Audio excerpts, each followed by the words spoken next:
At what point do I surrender? Because at this point, this is just so much torture.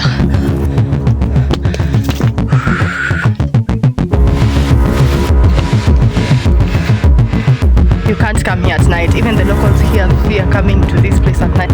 This is how people in this land bury their people.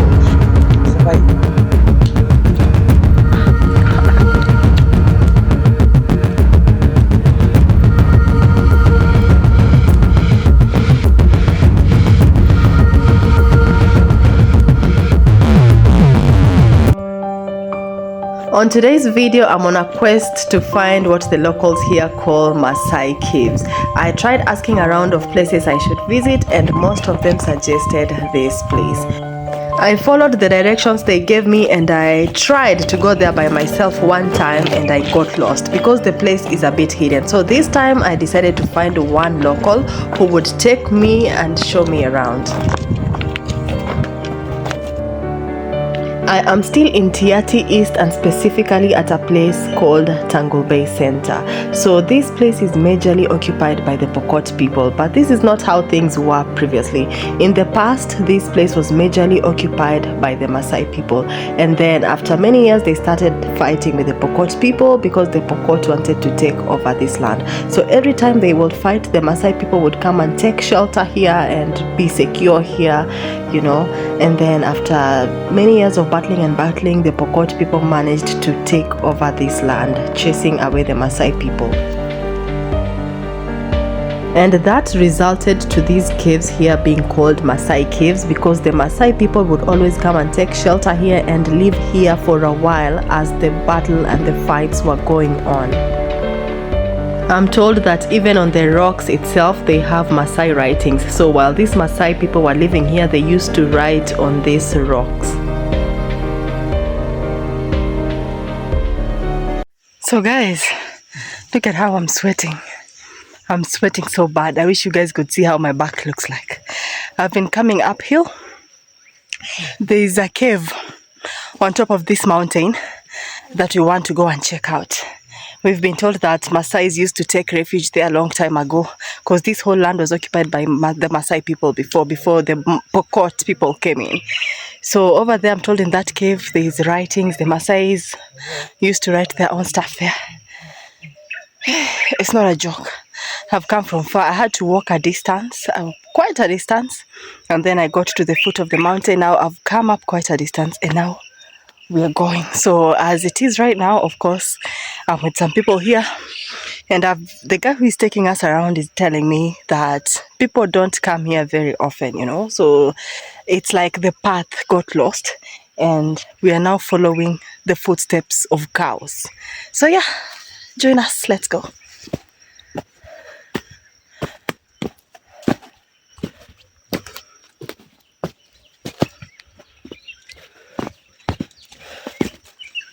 It's very bushy here. We have to bend and walk around.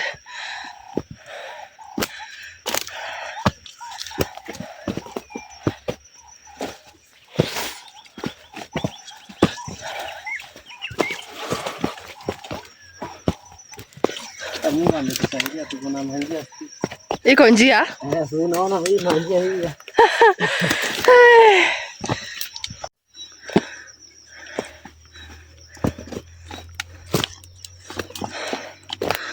So we are now following the footsteps of cows as it is, and we're just trying to make our way up there.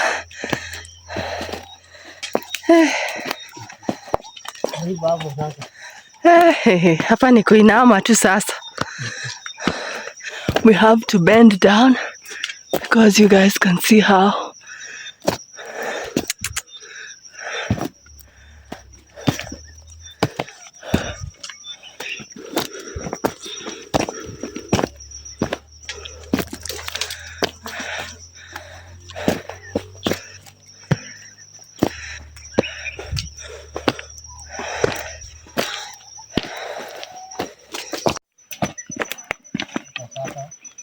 mbali na safari. Karibu kufika.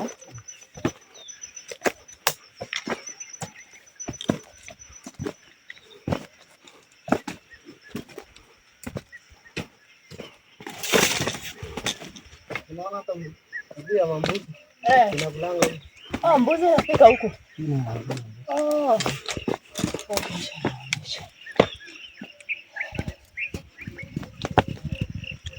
And right here we have the footstep of a goat. That's what I'm being told. So the goats get to this place grazing. This is so interesting. Like we are very high up the hill, guys. Hey, as it is, we're still following the footsteps of cows and goats for now. Okay.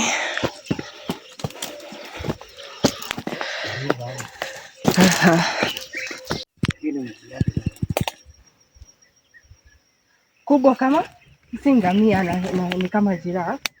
Lakini sio ndefu sana. Ni hai kuliko ng'ombe kidogo, kidogo. Iko na shingo kubwa. Inaenda hivi. Lakini hiyo tunakulanga kama avocado kama tibi.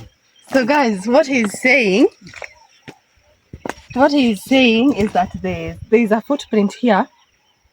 There's a cow that looks like a camel, but it's not a giraffe. It's bigger than a cow. It has a long neck. So this is the footstep that I'm going to show you right now here. And they said that they eat the animal. I don't know which animal that is. He'll still try to remember the name if he can. If he can, then he will let us know. So let's check this footprint here. Okay, that one. Okay. Interesting. To be honest, I couldn't see if there was a footprint there. Okay, let's keep going.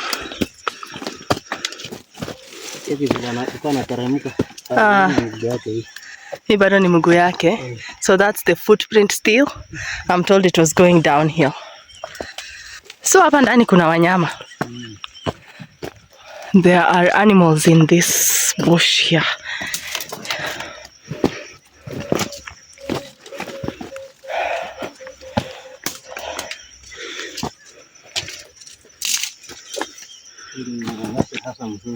Oh, imenye.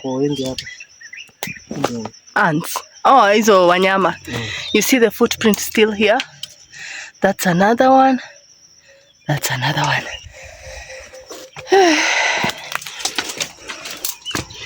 Na mkuu inafanana na mbuzi, lakini kuna mbuzi kuna najua hii yao hainanga hajapeleka mbele sana. Yao imechukua inafanana ya mbuzi, lakini kiasi ya ng'ombe hivi. So the foot is like that of a goat. You know, it's a bit shorter, but the animal is bigger, like a little bigger than a cow.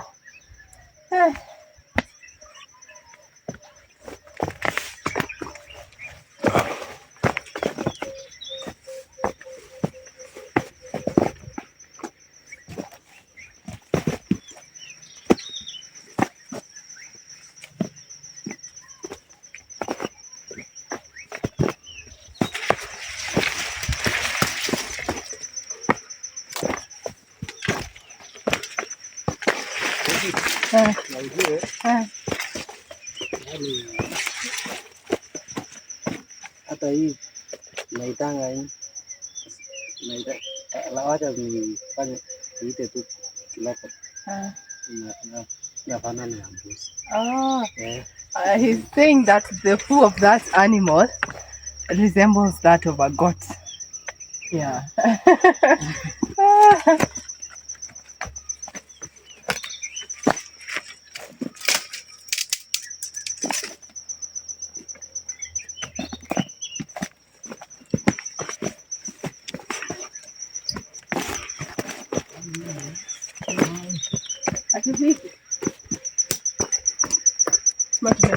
Havana. Nijaribu kuiweka tu. Siona hii mawe sasa inaanza kuonekana. Lakini ndio kike banana hivi kurudi tena. Ionekane hapo. Ndio ni kitu.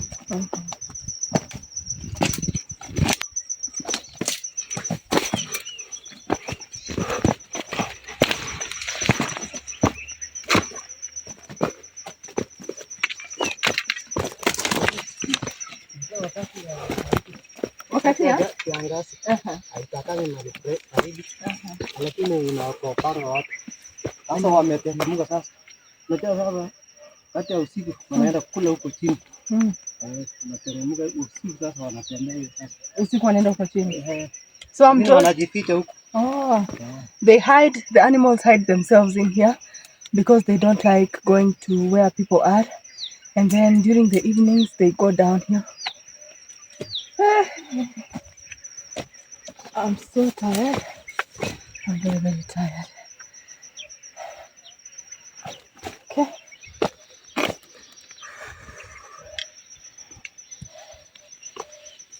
Inafanana kama tunaitanga mbweha. Ah. Inakaa kama mbweha. What is mbweha in English? Hyena. No. Hata kama jackal. Jackal. Kati ya usiku. Nasema kwa. Jackal sana. Ukisikia kwa umbali wakati anasema kwa, wakati anasikia njaa. Anatafuta mbuzi yako kwa hamu na gamu sasa. So inakula mbuzi zenu. So guys, you see this footprint here is that of a jackal. Hey, this guy knows every footprint. Oh, okay, this is the poo of dik-diks. But gazelles? Dik-diks are gazelles. Gazelle family, the dik-diks, that's the poo. Na ujue, yesi aria malbili. Anaria the same place. Every day? Every day. So kesho lazima irudi hapa tena? Akuna nacho yake karibu 3. Maybe sasa hajakuja, hivi ameishi huko, akona nacho yake. Hawezi yara kama ng'ombe akitembea tu. Akona nacho yake. Hawezi. Okay.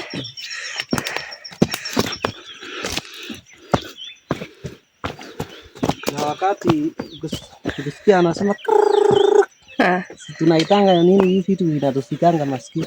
Hii chafu tunaitanga. Hiyo chafu ya masikio? Wax. Hakuna miti yake. Dunia bado ungekuonyesha. Kuna miti yake anajiingisha. Unafanya hivi anasema. Sasa anatoa chafu yake sasa. Anatoa chafu ya masikio na hiyo miti. What? This is so interesting.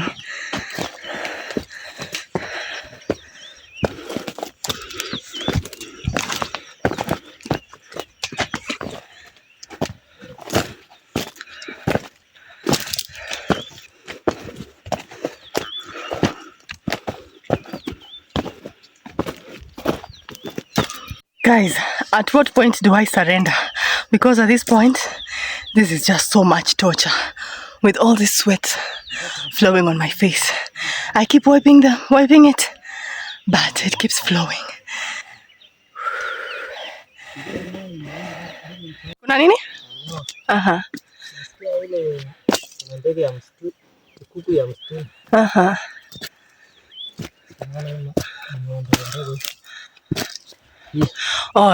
Sasa ameoka hapo. Anaoka na mchanga. Sasa nyao imebaki hapo. Ni ndege ya msituni? Lakini inakaa kama kuku. Sasa tunakulanga. Kuku. Na inapeperuka ama inatembea? Inapeperuka. Unaona mnyama, unaona adui yake, napanda miti. Akuliwangi na kila kitu. Maybe tu mtu apige mshale ndio anaweza. What? Lakini akiona umbo unaweza enda tuseme umbo ako chini hapo. Unapanda miti mpaka unashika na tetemeka tu. Nashika tu kwa mkono. Kwa hivyo ikiona umbo ina nini? Inaogopa. Umbo tukikula hiyo.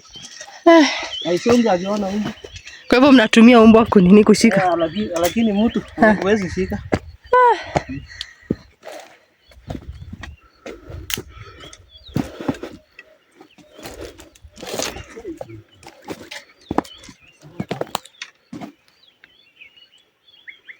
Na kwa noma? Kuna njia?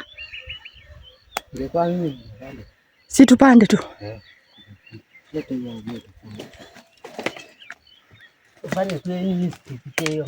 Sawa. So we got here and it seems like there is no way up there. But we've just decided that we are going to pass through these bushes no matter what.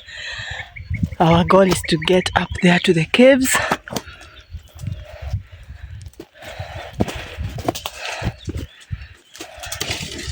Hey.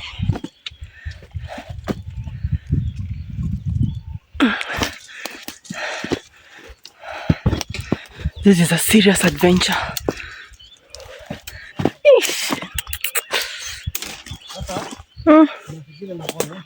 Sawa, acha nikuje. Inatembea. Sawa. Ameenda kuua. Anapeleka sasa. Ni nini hiyo? Hiyo tunaitanga. Kwa sababu wakipokot tunaitanga songo. Songo. Ndio maana pokot wameika hao. Oh, hizi madudu? Pokot wanaenda sasa kuua kama hao. Wanaua? Wameenda kuchukua chakula hao. Na unajua hao wanapikana hata. Kuja. So these ants. Kuja mbona sioni? Hiti yao. Mbona these ants guys, I'm sure you can see them. Unaona ile watoto wanaweka nyuma. Sasa ile wase ndio wako katikati. Unajua kila mtu ako na chakula. Ile watu wako nyuma, hao ndio wanachunga hata baby kitu. Ukifika tena mbele huko, kuna hata baby kitu. Hiyo ndio watu wanachunga watu. Sasa hao wanachunga hao. Guys, so let me tell you what is happening here. You see these ants here, I'm told that the ones behind are kids and the farthest end are soldiers. They take care of this troop, and then in the middle they have like men. He said men. And then everyone is carrying food. You see, it's a long journey there. Everyone is carrying food. They're going. There are some ants at the very beginning who are also taking care of the group. Yeah. Sasa hao wameua sasa. Wanarudi nyumbani. Na ujue Ngoni nyumba yao. Kuna hata nashangilia. Wamekuja na vitu. Wanaachia nje ya baby tena. Sasa kuna watu ya kusukuma kwa nyumba. Ni kama tu umeleta msiko unaachia nje. Sasa wamechoka. Sasa anaongojea walishi sababu wameleta chakula. Hey guys, you see even ants, they live like a family. Ite mkono. Wai. Shika. Na ujue pia kukuuma. Najikuna usiku yote. Aki? Ni very sharp. Ndio tumezoea anatuuma. Ngoja. Hii miti la kwanza. Sindano. Sasa mawe kama hii. Kati ya mvua. Najikinga nayo maji. Mawe kama hiyo? Okay. Hivi tukiwa na mbuzi ile imeseeka. Naona kama mvua itagonga. Naingiza hapo. Okay. Hii ndio natumianga sana kwa hivyo. Okay, so he's saying the stone, right, the rock you see right there is like a shelter. So when it rains, or even when you have livestock like goats, or maybe even small kids, you have them, you put them inside there so that they don't get rained on. So these are the ants that I was telling you guys about. They are very clear here.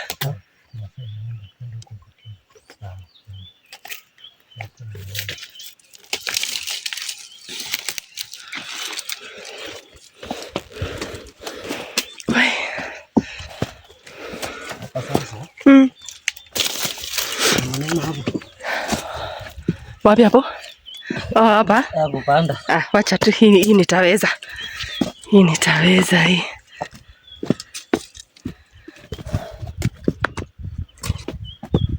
Hiyo mawe tumefikia. Tumefika. Kumbe tumelenga aje. Yana ilikuwa yangu nimefanya. Kana je.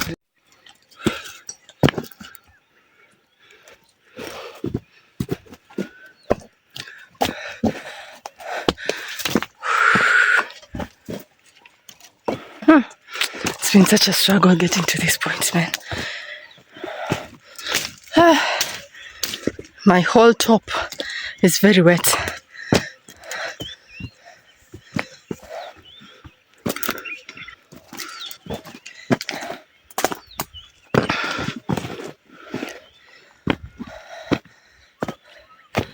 Finally, we are here. This is what is called Maasai Cave. Ah. Huh?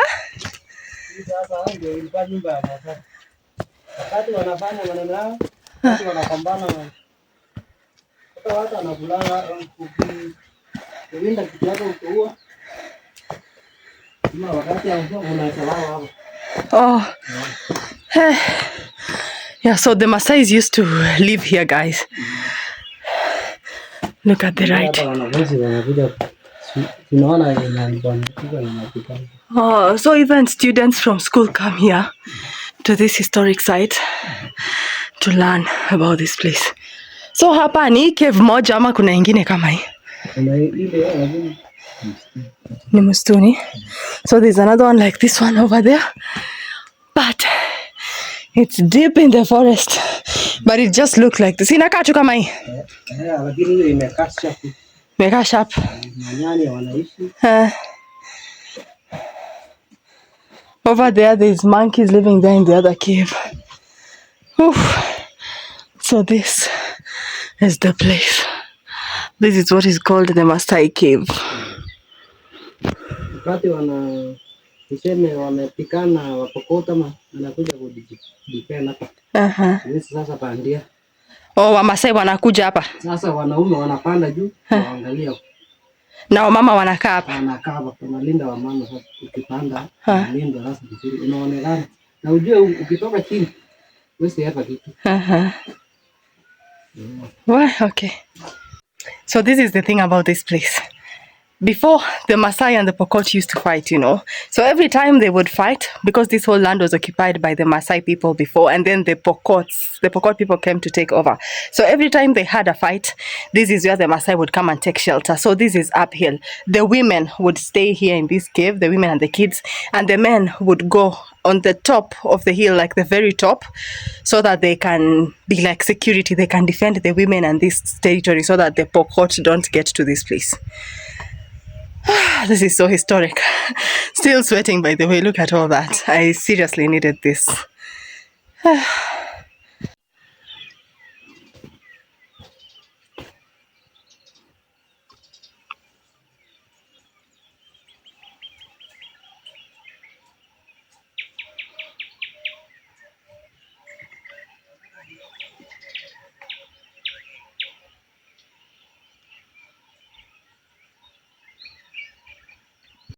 To be honest, I've never had sweat flowing on my body like this. Like, look at that.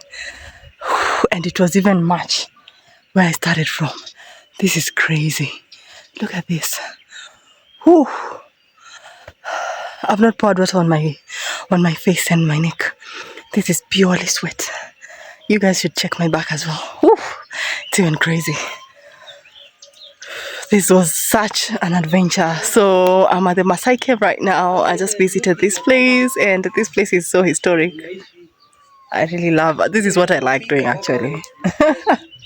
Feels good feeling like getting to the top here. I didn't know I would make it. I almost gave up halfway, but thank God. Thank God. So still kama tungekuwa na njia Marika ni karibu. Lakini imepidi tu tusunguke kwa sababu ya maji. Kwa hivyo Marigat ni karibu na. Mnatembeanga mpaka Marigat? Oh, si hiyo ni town yetu ndanuanga vitu. Guys, hapa ni Nakuru sasa. Hapa ni Nakuru. Alafu hapo ni Subili, kwa juu ni Subili.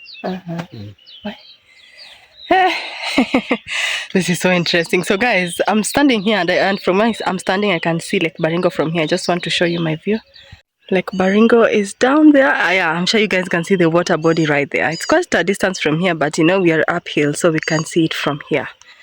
And that's just about it.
Eh.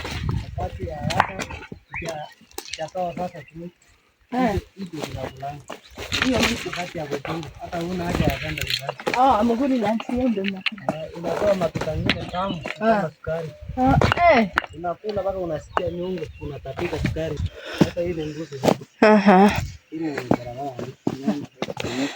Yeah. So from here he just saw the poo and he said the goats pass here. So he's saying that this tree here produces really sweet fruits. Very, very sweet fruits. So every time they are taking care of their goats, you know, their livestock, they don't even go home for lunch, you know, they eat the fruits that this tree produces. Life in the jungle, guys. Life in the jungle.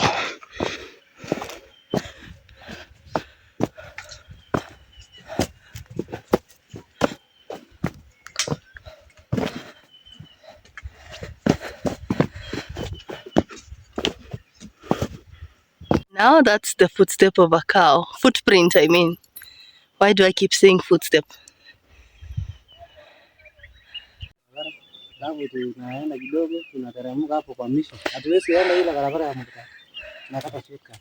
I had to take a rest here. So I'm told that on this hill, especially on the rocks that we've gone through, guys, at night, you can't come here at night. Even the locals here fear coming to this place at night because they said you will find puff adders coming out. And some of them have big eyes that look like a torch. So they come out at night. So this place, you can't come here at night. You'll be at a very big risk, you know. I fear snakes, and it seems like in this place there are a lot of snakes. Because even in the car that we came with, when I was coming here, there was a package, and on top of the box it was written snake venom. So I think that they were delivering it to someone because someone had been bitten by a snake, you know. So yeah, that's just about it.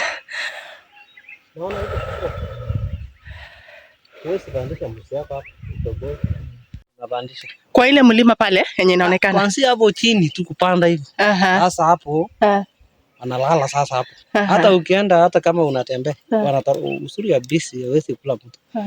Si ni kitu mwoga. So guys, you see those two hills, like they look like two hills over there. So from down there up, going up, I'm told there are very big hyenas just laying around there. Our tour guide today was just telling us that long ago when they were kids, parents used to tell them not to take the goats over there, you know, but because they were still kids and the playfulness that they had, they used to take their goats there. So over there are very big hyenas that eat goats, you know. These hills and the bushes are just, they're hosting a lot of animals actually, so we need to be extra careful. This tree here that produces those fruits. So we've been plucking some of the fruits. Then they fall.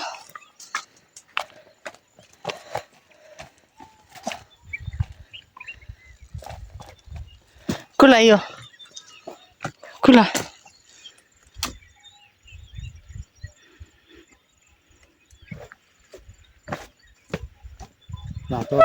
Unatoa ngozi.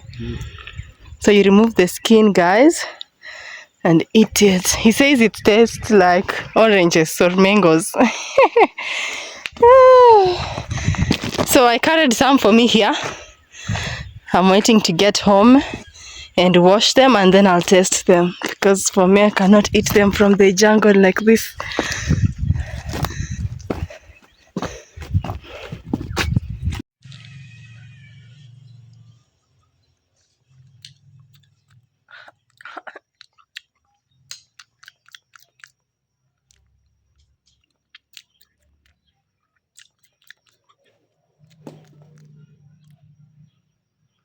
Our guide is from the Pokot, by the way. Unaitwa nani? Ambia tu unaitwa nani? Anthony. Anthony nani? Sebei. Sebei. Wasalimie kwa lugha yako. Sebei. Wanafaa kusema? Epa.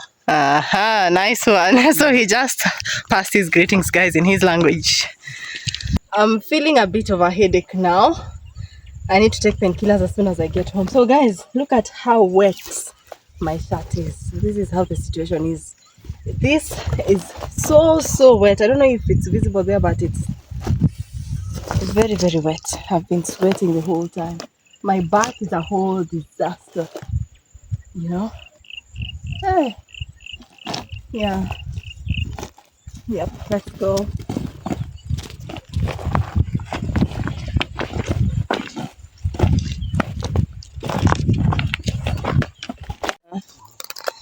So amweki kwa jeneza, mnaeka tu mwili hapo chini. Kuna chumba kidogo na naeka mawe, hiyo mawe ndio ni ishara. Oh, so guys, this one is a grave here. So I'm told someone used to live here, but they moved downhill. And this is where the person who was living here buried their mother. So this is how people in this land bury their people. They just dig a few inches down, put the body, because they don't have access to coffins and all that. So they just dig a little bit, put the body inside, and then cover it with stones like that. So this is someone's grave.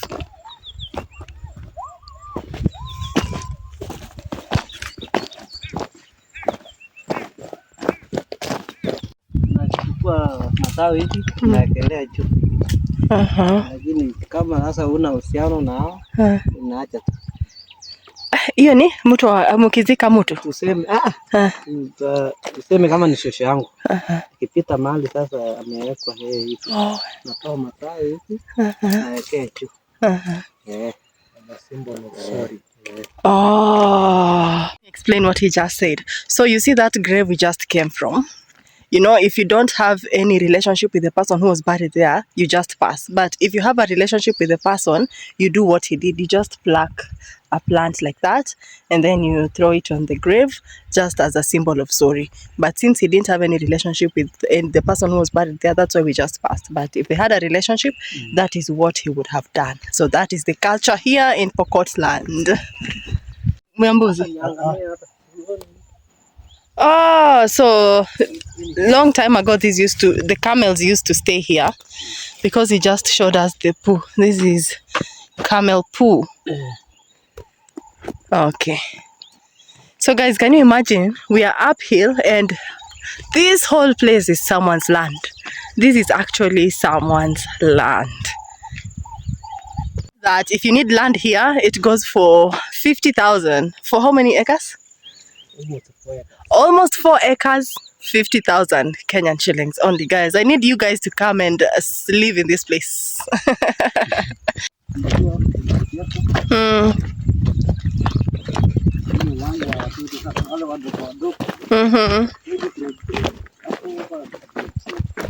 Mpaka grade?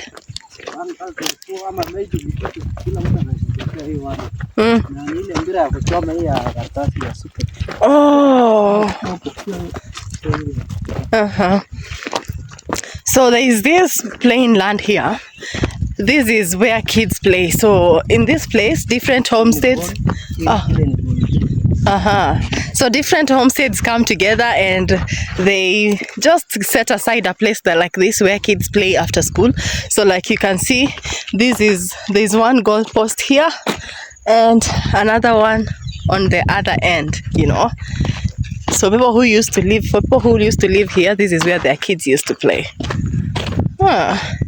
And you know, the ball they used to play with is the one that is made of, is it polythene bag? Yeah, polythene bag. You know, the balls that are locally made at home. I'm sure most Africans know how that ball looks like.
So that has just been it, guys. Let me start going downhill. I think I'll end my video here. I can't wait to get home and take a very cold shower. Very, very cold shower. I'll see you guys in my next one. Bye.